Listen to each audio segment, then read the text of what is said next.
Moskva hamda Moskva viloyatidagi va Sankt-Peterburgdagi hamyurtlarimizga 10 yillik tajribaga ega ishonchli hujjat xizmatlarini tavsiya qilamiz. Ro'yxatdan o'tkazish va uni uzaytirish, turli xil ma'lumotnomalar, bazalar bo'yicha tekshiruv xizmatlari mavjud. Muhim eslatma, Amina ilovasi to'liq ishlamayotgani sababli ro'yxatdan o'ta olmaganlar ushbu xizmatdan foydalanishlari mumkin. Hozirning o'zida ekrandagi raqamga qo'ng'iroq qiling yoki Telegram, Imo va WhatsApp orqali yozing. Videoni ko'rishdan oldin shu UziBlog TV kanaliga obuna bo'ling va like bosishni unutmang. Rahmat.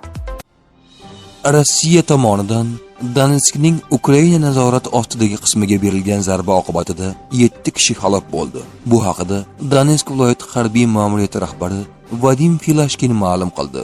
Filashkinning so'zlariga ko'ra, zarba Druzhovka shahrining odamlar doim ko'p to'planadigan qismiga kasetali snaryadlar bilan berilgan. Kamida 7 kishi qurbon bo'ldi. 15 kishi jarohat oldi, deya aniqlik kiritdi u. Yevropa Ittifoqi Kengashi Ukrainaga 90 milliard yevro miqdorida foizsiz kredit ajratishni ma'qulladi. Germaniya nashri. Bu qaror Yevropa Ittifoqi davlatlari elchilari tomonidan qabul qilindi, deb xabar bermoqda nashr. Ukrainaga foizsiz kredit ajratish haqida dekabr oyida bo'lib o'tgan Yevropa Ittifoqi sammitida kelishib olingan edi. Yevrokomissiya uni 14-yanvar kuni tasdiqlagan.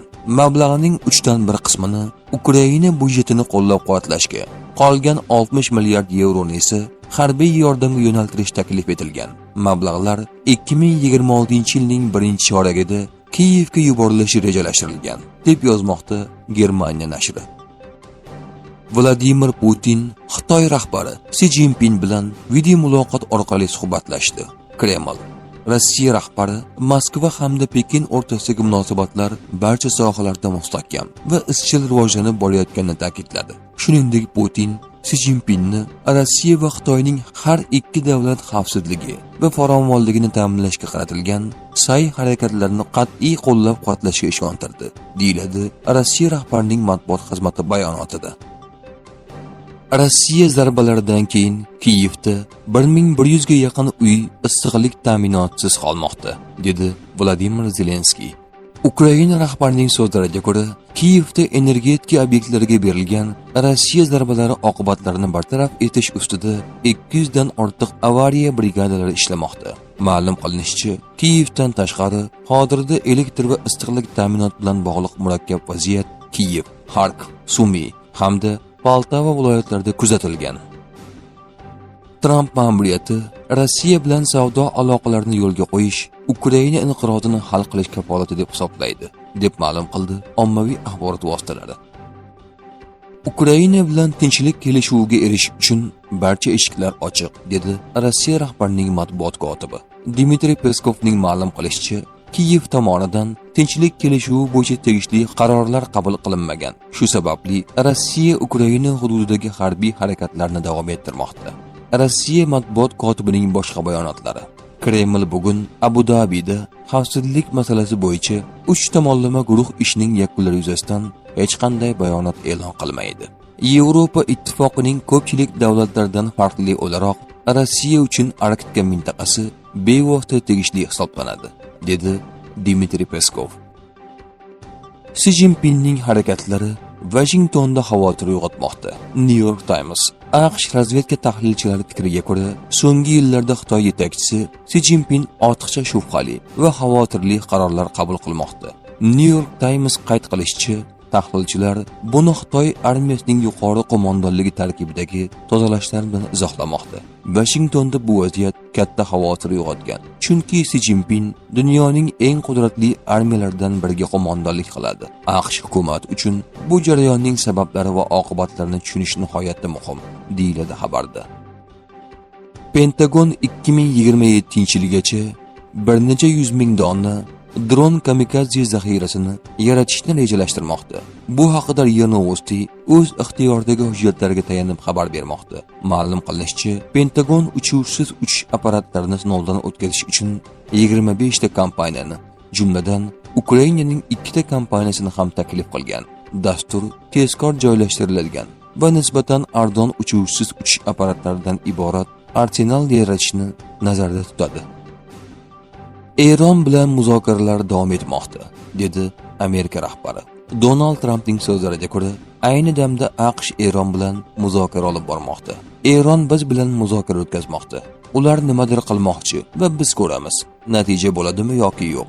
Biroz vaqt oldin Eron nimadir qilish imkoniyatiga ega edi. Lekin buning hech qanday natijasi bo'lmadi. Biz esa yarim tun bolg'asi amaliyotini o'tkazdik. Menimcha, ular bu qayta sodir bo'lishini xohlamaydi, dedi Donald Tramp. Hududiy masala va Ukrainaga xavfsizlik kafolatlari muzokaradagi eng murakkab jihatlar bo'lib qolmoqda, dedi AQSh davlat kotibi. Marko Rubio Washington Ukrainadagi mojironi tartibga solishga katta miqdorda vaqt va kuch sarflayotganini hamda oldinga siljishga erishish uchun qo'lidan kelgan barcha ishni qilishda davom etishini ta'kidladi. Aynan o'tgan yilning shu davrida hal etilmagan masalalar ro'yxatini hozir hamon yechimsiz qolayotgan masalalar ro'yxati bilan taqqotlasak, Ukraina va Rossiya o'rtasida tinchlik kelishuviga erishish nuqtai nazaridan bu masalalar sezilarli darajada qisqargan, deya qo'shimcha qildi Rubio. AQSh senatori Chris Murphy Donald Tramp hali hech Amerika rahbari qilmagan ish, milliy xavfsizlik sirlarini Birlashgan Arab Amirliklariga sotganini da'vo qildi. Uning ta'kidlashicha, Trampning oilasi kamida 187 million dollar miqdorida yashirin to'lov. Uning Yaqin Sharq bo'yicha eng yuqori maslahatchisi oilasiga kamida 31 million dollar to'lov bo'lgan. Bu korrupsiya. Bu pora berishning barcha alomatlari. Bu potensial jinoyat harakat. Respublikachilar Donald Tramp ularning partiyasidan bo'lgani uchun bu korrupsiyaga qarshi hech narsa qilmasligi mumkin. Hozircha Tramp va uning do'stlari bu jinoyatlar va bu korrupsiya bilan jazodan qutulib qolishi mumkin. Ammo tez orada davlat xizmatidan shaxsiy manfaat uchun foyda ko'rganlarning barchasi qamoqqa olinadi, degan senator. U bilan o'tkazgan har bir daqiqamdan afsusdaman va qilmishlarim uchun uzr so'rayman, dedi Bill Gates Epstein bilan aloqasi haqida. Men faqat kechki ovqatlarda qatnashganman.